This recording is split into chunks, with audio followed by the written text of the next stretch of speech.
Mick Jagger takes a fist to the face on stage. 20 feet away, an 18-year-old boy is bleeding out from 4 stab wounds, and the cameras never stop rolling. Was this the collapse of a dream by pure accident, or the price a band paid for, believing it could control chaos it never understood? A recording buried for 52 years has just resurfaced, and it captures a screaming argument backstage minutes before the killing began. What were they fighting about? Did anyone on that stage already know what was coming? And when the blood dried, who actually paid for it? By the end of 1969, the Rolling Stones were rich on paper and broke in practice. British tax law had carved away most of what they earned, and the band found itself owing more than it could pay. The only real solution was to go back on the road in the one market that could still make them whole. So they mounted a hurried US tour, their first American dates in 3 years, built less on artistic ambition than on financial necessity. Behind the glamour of the stage lights sat a balance sheet that would not close on its own. To cap the tour, the band wanted a grand free gesture, something to answer the criticism that their ticket prices had grown too steep for the fans who made them famous. The plan was simple in theory. One enormous free concert in San Francisco's Golden Gate Park, a farewell gift wrapped in generosity. Reality had other plans. Just 3 days before the event, the permit fell through, and organisers were left scrambling for anywhere that could hold hundreds of thousands of people on almost no notice. What they found was Altamont Speedway, a run-down racetrack in the rural hills roughly 60 kilometres from the city. The track's owner, Dick Carter, agreed to rent it out for $5,000, a bargain that should have raised alarms rather than relief. There were no adequate restrooms, no reliable water supply, and almost no medical infrastructure for a crowd organisers expected to top 300,000 people. A stage built for a modest audience was now supposed to hold back a sea of humanity with barely a low barrier between the performers and the crowd. Security was the final, fatal shortcut. Sam Cutler, the tour manager, made a handshake deal with the Hells Angels Motorcycle Club, $500 worth of beer, in exchange for keeping order at the front of the stage. Cutler later admitted to The Guardian in 2019 that he had completely misjudged the situation and said he carried guilt over Hunter's death for the rest of his life. It was an arrangement built on trust between strangers who had nothing in common but proximity to a stage about to become a crime scene. The comparison to Woodstock made the gap even starker. Just 4 months earlier, 400,000 people had gathered in a muddy field in upstate New York, and against every prediction, kept the peace. Altamont was supposed to be the West Coast answer, proof that the counterculture could pull off its own miracle. Instead, every shortcut the organisers took, the site, the security, the timeline, stacked one on top of another until there was no margin left for anything to go wrong. The dream of a second Woodstock had already curdled into logistics nobody had solved, which raises the question that haunts everything that follows. Did the band walk into that field blind, or were there people around them shouting warnings nobody wanted to hear? The first sign of trouble came earlier than most people remember. A week before Altamont, the Rolling Stones played a small free show in Los Angeles for about 2,000 fans, and a member of the crowd rushed the stage and attacked them mid-performance. It should have been a red flag. Instead, it was treated as an isolated incident, a strange but forgettable moment on a tour that still had bigger dates ahead. Nobody connected it to what was coming. Then there was the warning that came directly from someone standing feet away from the danger. Music journalist Stanley Booth, who had unprecedented access to the band that year, later wrote in The True Adventures of the Rolling Stones that Jagger was warned about the danger before he ever walked on stage, and went ahead anyway. Booth was not a distant critic reconstructing events after the fact. He was there, watching decisions get made in real time.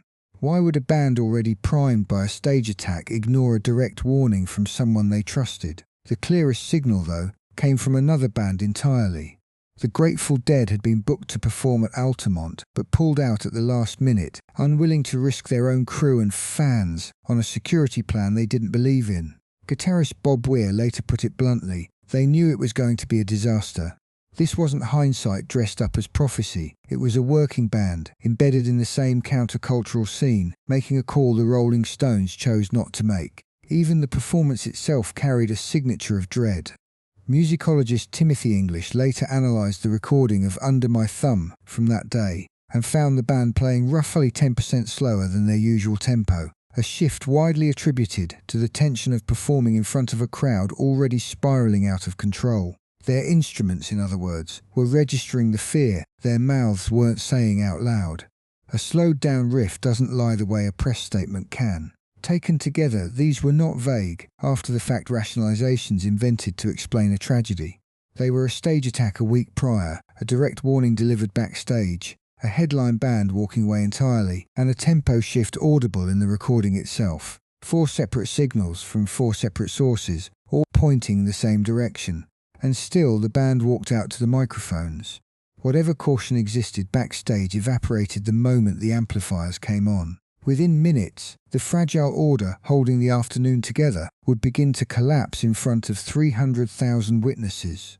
The concert ran for roughly 6 hours, from early afternoon into evening, with Santana, Jefferson Airplane, Crosby, Stills, Nash and Young, and the Flying Burrito Brothers all performing before the Rolling Stones took the stage. From the very first act, the crowd near the front was compressed dangerously close to a stage with almost no real barrier, and the Hells Angels were already pushing back against fans with pool cues, treating any forward surge as a threat to be met with force.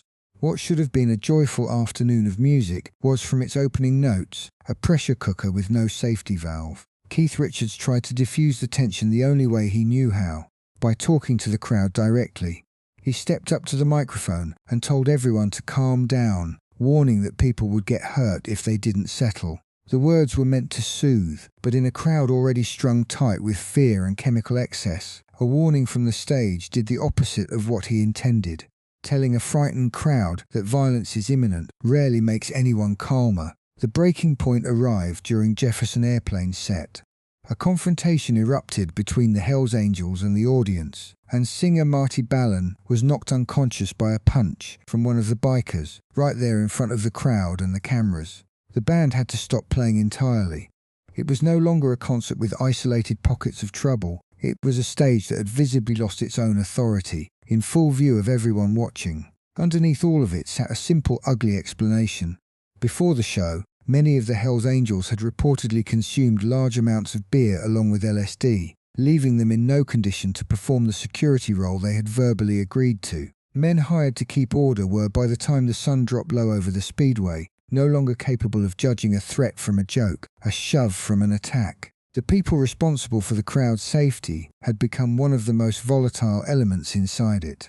By the time the Rolling Stones finally took the stage, the afternoon had already produced a stopped set, an unconscious singer, and a security force running on adrenaline and hallucinogens. Nothing about that lineup of events pointed toward a peaceful evening. What happened next would not be a scuffle caught on the margins of a wide shot. It would be a killing captured, frame by frame, at the very center of the camera's lens. On December 6, 1969, 18-year-old Meredith Hunter, a young black man from Berkeley, was stabbed to death at Altamont Speedway, while the Rolling Stones performed Under My Thumb. He had come to the concert with his girlfriend, Patty Bredal, and pushed forward through the crowd toward the front of the stage.